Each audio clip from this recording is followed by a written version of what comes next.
أبي أحمد حدا خاب صلوت 100 سبات أب عالمنا تباهيلو بسنايدو بأكيد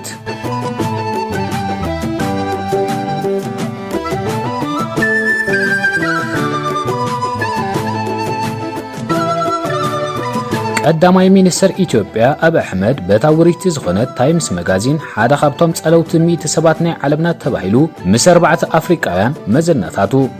بريزيدنت دوب أفريقيا سيريل رامافوزا ግብጻዊ ተጻዋታይ ኩዕሶ እግሪ ሊቨርፑልን ሃገራዊት ጋንታ ግብጽን መሐመድ ሰላህ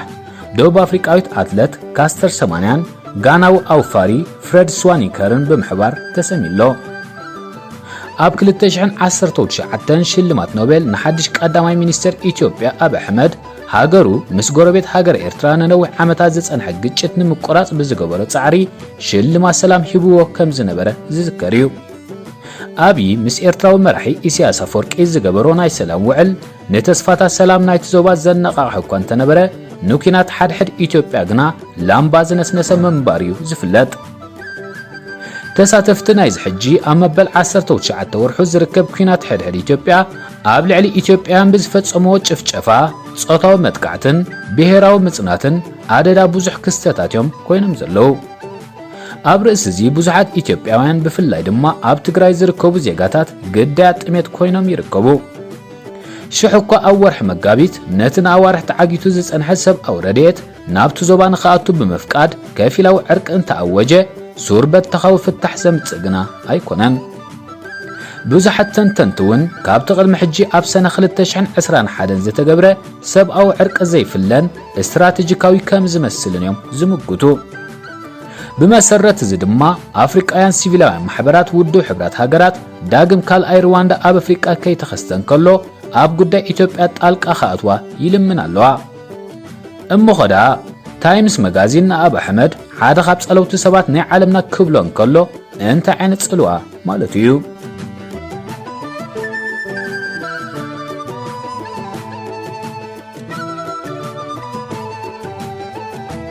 سلام تايرسعنا زخبركم إيريز أراويان كمي كنيخمنا أمباركس نزحتون مملاس أبي أحمد دحرس سلمات نوبيل سلام معواتو زحلفو تاريخ كندسس كنفتنينا سنة مكتتال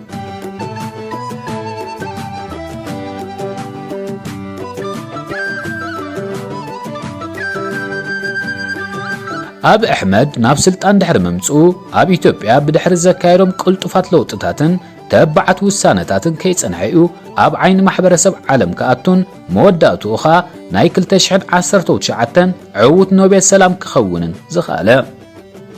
كيصنحغنا نتي زتفلاليو 4 ودبات زتامر زنبره سلف اي ودق ام مودات اوارح نايت عمت سومن اقاومون بمغيار بلصغنا بزبل حدشم اطمقو ازخا نتا ابز ودب زعبي سلطان زنبرون بممص ابي ناب سلطان دما حقوس زي نبرن ودب حوحات زي حقوس وسانه نبره بز مخنيات كا حوحات ابز سلف زي ايدو كي حوس بموسان نزبزحو ابالاتو طرنيفو تقليلو ام مقله كعسكر وسنا متفنا نايزوم اكالات ان عبي ابز خدلو زنبره وانكا ማእከላይ መንግስቲ ብሰንኪ ሕማም ኮቪድ-19 ነቲ ኣብ 2020 ክካየድ ተመዲቡ ዝነበረ ሃገራዊ ምርጫ ንዘይተወሰነ ግዜ ከም ዘሰጋግሮ ኣፍለጠ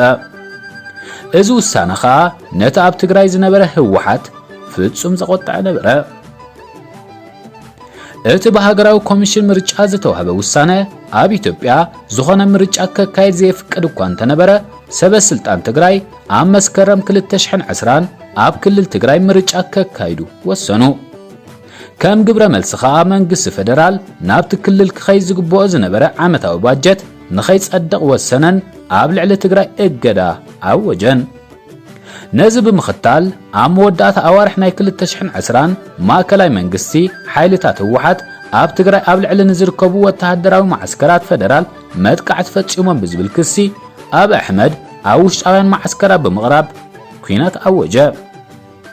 بدحرزي حايلتات فدرال عم مجمر حدار نوكينات ناب تقراي وفرمو إذا خصاب حجي كعرف زي كالن هيوت أشحد زوسد زلوم كينات دما كبار عخالة بمسرة أب أحمد إذا كينات بزح زي كم زي وسد زهبو زنبرا مجلسيتات عم وداتا نايت ورحي ሰራዊት ፌደራል ንርእሰ ከተማ ትግራይ መቐለ ተቆጻጸሩ እሞ ኣብ ድማ እቲ ኩናት ገና ሙሉእ ብሙሉእ ኣብ ዘይዓረፈሉ እዋን በሃወኽ ዓወት ኣወጀን ኩናት ድማ ከም ዘብቅዐ ሓበረ። ኣብቲ እዋን ኣካታዕ ብዝነበረ መልክዕ ሓይልታት ምክልኻል ኤርትራ ኣብቲ ኩናት ከም ዝተሳተፉ ካብ ብዙሓት ሓይልታት ክስ እኳ ተቐረበሎም ኣብቲ እዋን ግና ሰበስልጣን ኤርትራን ኢትዮጵያን ነዚ ክሲ ሽሕኳ ገለ ኣዋርሕ ጸኒሖም በብወገኖም ከኣምኑሉ እንተኽኣሉ ሽዑ ግዜ ግና ኣሉታዊ መልሲ ደኣሃብሉ። እዚ ደማዊ ዝኾነ ኩናት ዝተፈላለየ ምቅያር ናይ ሚዛን ሓይሊ እናተረኣዮ ይቕጽለሉ ኣብ ዝነበረ እዋን ኣብ ሰነ 2021 እቲ ዝተመሓላለፈ ምርጫ ክካየድ ከኣለ። ሰልፊ ብልጽግና ድማ ብወግዒ መናብር ባይቶ ተረከበ። እዞም ኣብዚ ኩናት ዝተሳተፉ ብዙሓት ሓይልታት ድሕሪ ዘፍሰስዎ ደምን ሞት ዜጋታቶምን ኣብዚ ሕጂ እዋን ናብቲ ቅድሚ ኩናት ዝነበሮ ቦታ ተመሊሶም ከም ዘለው እዩ ዝእመን። እዚ ኩናት ድማ ብዘይካተን ኣባላትን ዝሰኣና ስድራ ቤታት ዝዓነወ ንብረት ቁጠባን ትሕቲ ቅርጽን ከምኡውን ዝባደሙ ስፍራታትን ካልእ ዘምጽኦ ለውጢ ወይ ፍታሕ የለን። እዞም ንኣብ ብምጥቕላል በዚ ክሳራታት ዝተምሃሩ ዘይመስሉን ኩናት ዘይምነዎምን መራሕቲ ግና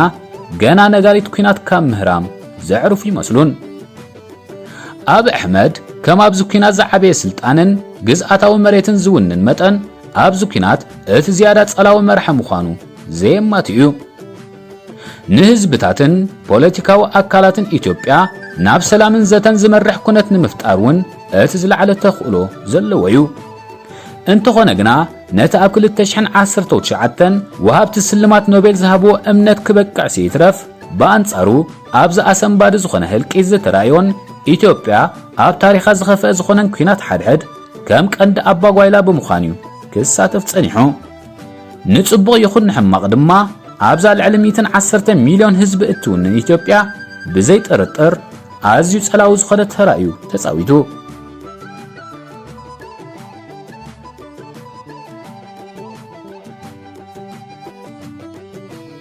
እምበኣር ከዝኸበርኩም ተኸታተልቲ ኤሪዛራ ኢንተርቴይንመንት ምሳኹም ዝጸንሐና ኣዳላዊ ቶማስ በርሀ ምስ ኣቕራቢ ሙሴ ግርማጽዮን ኢና። ኣብ ቀጻሊ ምስ ተመሳሳሊ ትንታነ ዜና ክሳብ እንምለስ ከዓ ኣብ ዘለኹሞ ሰላምን ጥዕናን